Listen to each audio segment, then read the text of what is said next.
What up, my people?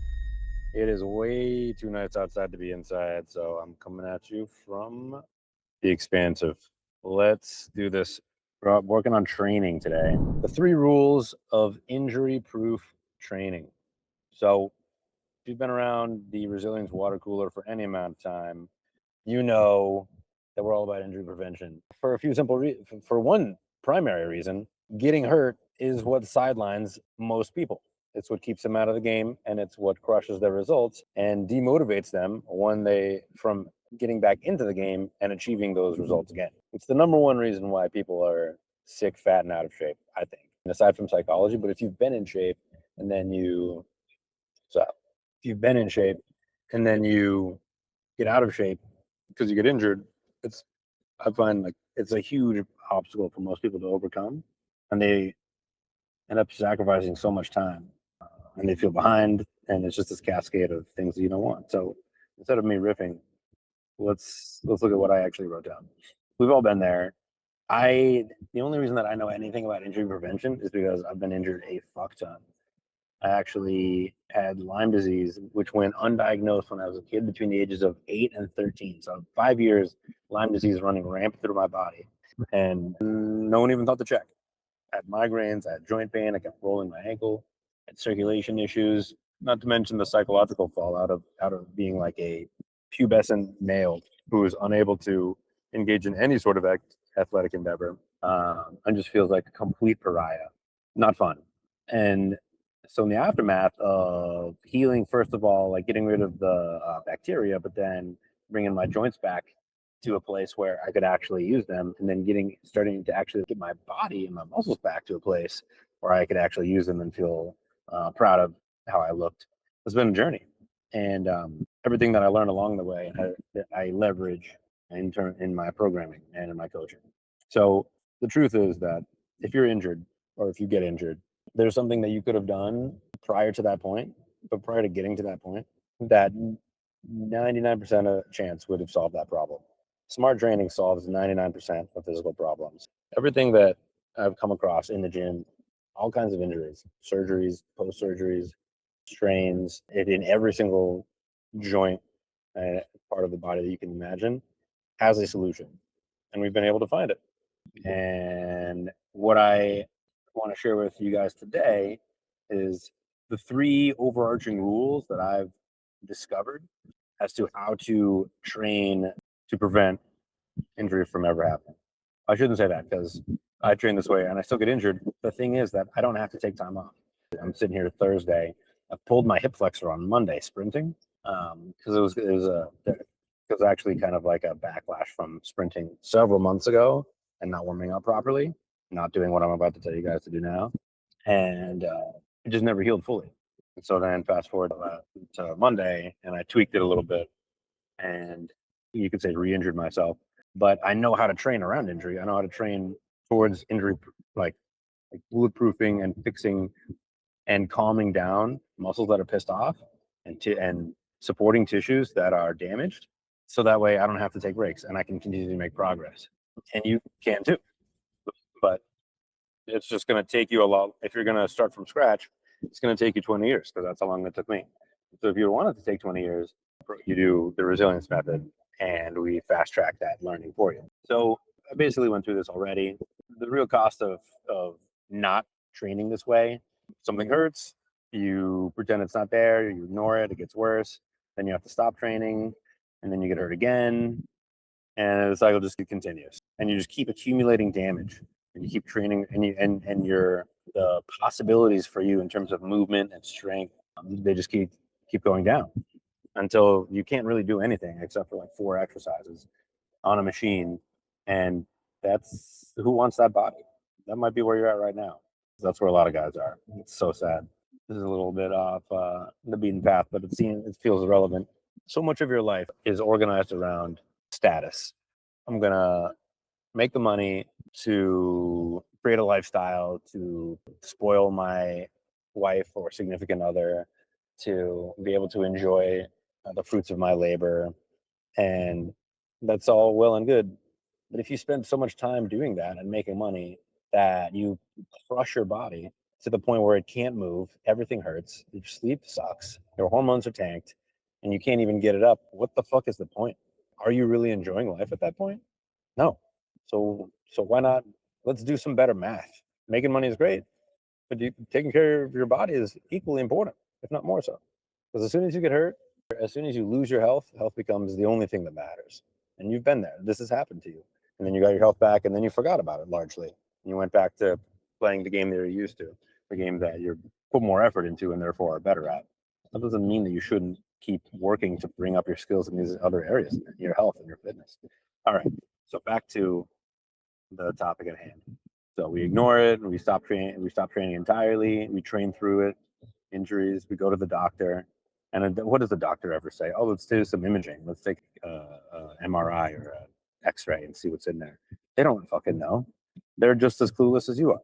They need to tell you something because they think that's their obligation. And so they just send you for some imaging, which is a fucking big waste.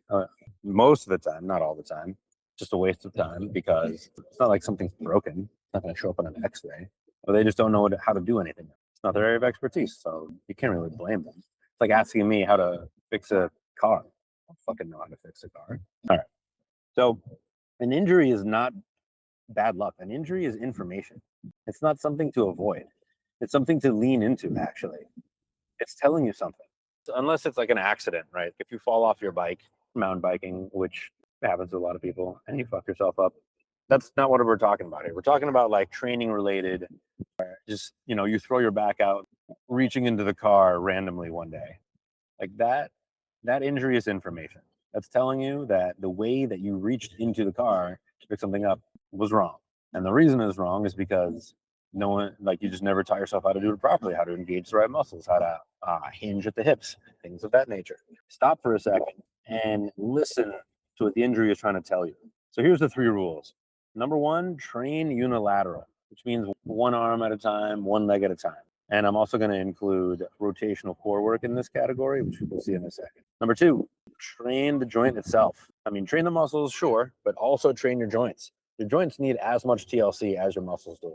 And if all you do is train your muscles, then that's like only ever working on the paint, giving your car a good paint job, but you never work on the engine or the chassis or the brakes. Like, that doesn't make any sense. Number 3, posterior chain, the back of your body. It's not nearly enough love. Nobody trains posterior chain because they can't see it. That doesn't mean it's not there, and it doesn't mean that it's not as much, if not more important to train it than the anterior, because the anterior, we'll get to more specifics here in a second. So asymmetry is the root cause of a ton of injuries. Every person uses one side of their body more than the other. You're left-handed, you're right-handed. Even if you're ambidextrous, like certain activities you always do with one side. Well, that's just how life works.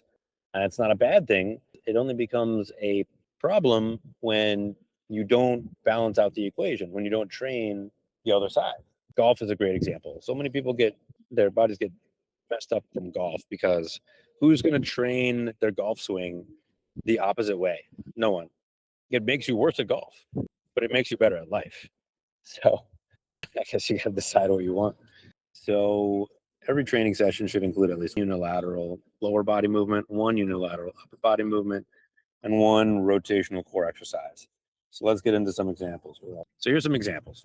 A single leg Romanian deadlift, probably just such a workhorse lower body exercise. Depending on what you're optimizing for, you can train balance, you can train hip stability, you can train strength in the hamstring and in the glute. There's so many ways that you can use this tool.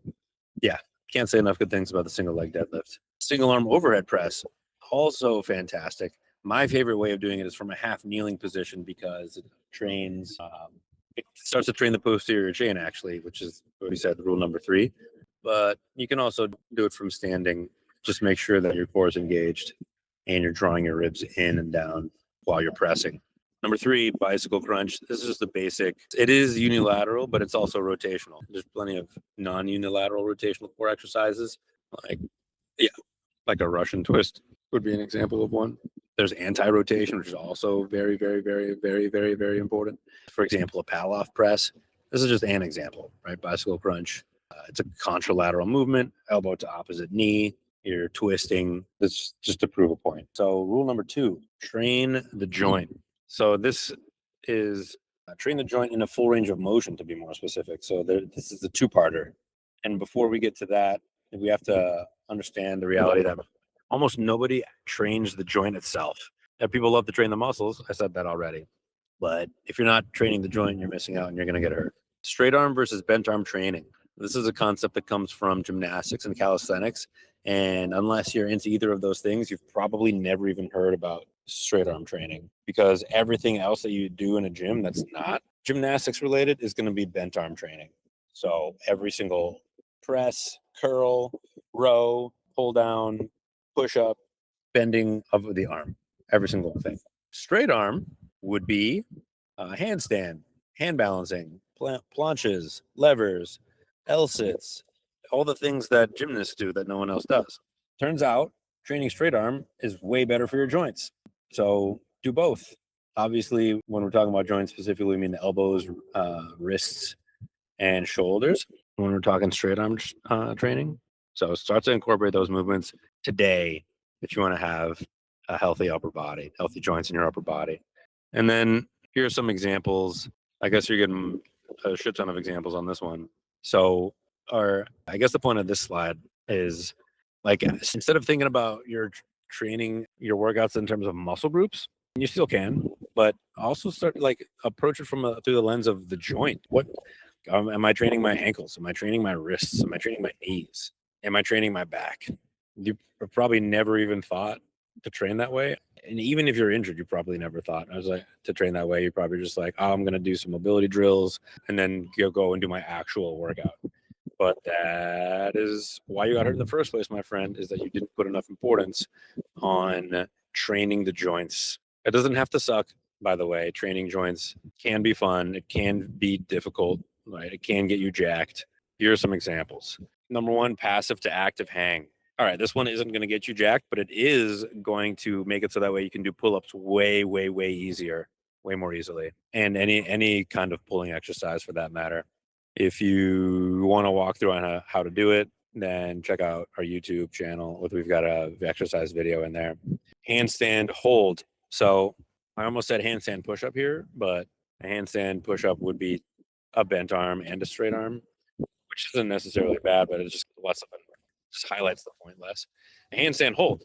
Also, video can be found on our YouTube channel. Fantastic upper body builder and training the joints, the wrists, elbows, shoulders to handle all kinds of other things. Don't be scared. Use a wall. As long as your arms are straight, you're not going to hit your head. So that's really it. Sissy squat for a lower body option or lower body example of training the joint. Great for the knees, great for the ankles, great for the toes. Also good for the hips, because you can tell right away if you're strong enough to keep your hips extended or not. Check out the video on the sissy squat that we have on our YouTube channel. Next, rule number 3, prioritize the posterior chain. Crucial. So what happened? Yeah, what did I say? It's no one trains it because you can't see it. But the additional problem is that our first world lifestyle is also very anterior focused. We're sitting in chairs, we're looking at screens, we're driving in cars, and all of these things just orient the body into an anterior dominant, anterior tense position. The hip flexors are short, the neck is craned forwards, the muscles in the pecs and the fronts of the shoulders are tight, and as I'm explaining it, I'm doing it right now. So all those structures get tense, and then the antagonists, the structures in the back of the body, get weak. And then you have this massive imbalance in your body and you get hurt. Not to mention that the muscles in the back of the body are most responsible for athletic performance. And I would even go so far as to say a well-muscled physique. You can have the strongest quads and chest and shoulders in the world, but if your back and your rear delts and your glutes and your hamstrings and your calves, if none of that's working, if none of that is strong and also just as imposing as the front of you, you're going to look down. So don't do that. Here's some examples of exercises that prioritize the posterior chain. Number 1, pull-ups. My favorite exercise. if I was stuck on a desert island, I don't know. That's a hard question to answer. Turkish get up would be on there probably in the running, but pull ups, because there's gonna be a tree on the desert island, which means that I could definitely do some pull ups. I may not have a heavy kettlebell washed up on shore with me on my desert island scenario, so I may not be able to do Turkish get ups. I guess I could find some coconuts, some heavy coconuts. But anyways, it's like squats for your upper body. It just builds your upper body. No one's business. Everybody respects it. Not everybody can do it. Very few people can do it well. Just invest in pull ups. Also invest in glute bridges. It's not nearly as sexy as pull ups, but it will make your ass just as sexy as pull ups. And that's good for everyone. Reverse flies is the third one I put on here. I just think like beyond the big movers, the rear delts and the rhomboids just get the least amount of love. Well, yeah. And they end up causing lots of issues when they are undertrained relative to the rest of the shoulder capsule, when the shoulder blades are unable to retract with any amount of strength, then your whole spine is going to round and you're just going to get a cranky, creaky, tight neck. So reverse flies for the win for that one. And a bonus, the god of exercises, sprints. Serendipitously, this exercise is a prime example of all three of the rules that we just went over. All three rules baked into one unstoppable movement. You got your unilateral, obviously, because as you're sprinting, you're just using one side of your body, one leg at a time, and the contralateral arm. It's a full range of motion because when you do it right, you're extending through the knee, hip, and shoulder or thoracic spine. I can never remember which way is shoulder extension. And then the last one, it also trains the joints specifically. I love sprinting in a field without shoes on. That's just so good for your ankles. And because it's maximum extension through the legs, you train your knees. Yeah, it's just amazing. Okay, it's posterior chain dominant. It's an extension movement. So sprint or die. To sum it up, your body is not fragile. It's just undertrained in the right places. Undertrained in the wrong places, depending on how you look at it. The exact right places to make you prone to injury. You're not training in a full range of motion, so even the movements that you are doing, the muscles that you are using are weak at their end range, which sets you up for injury. You're not training the posterior chain as much as you should. You should train it certainly as much as any of the muscles in your anterior chain. Most likely more than. So it's not like 50 pull-ups equals 100 push-ups. It's more than that. 25 deadlifts equals 25 high bar back squat. No, you need more posterior chain volume. You guys get it. So as you're digesting this information, which of the three rules that we went over so far, that we went over today, which one do you think you're missing out on the most? Let me know in the chat. Let me know in the comments, and we will help you put together an action plan to incorporate these movements, these rules, get you back on track, so that way you can train hard, so you can and train consistently, and you can look exactly how you want to look. Because if you can train hard and you can train consistently, then that you've won the game. Period. Full stop. I love you guys. Thanks for tuning in, and I'll catch you next week. Go get it.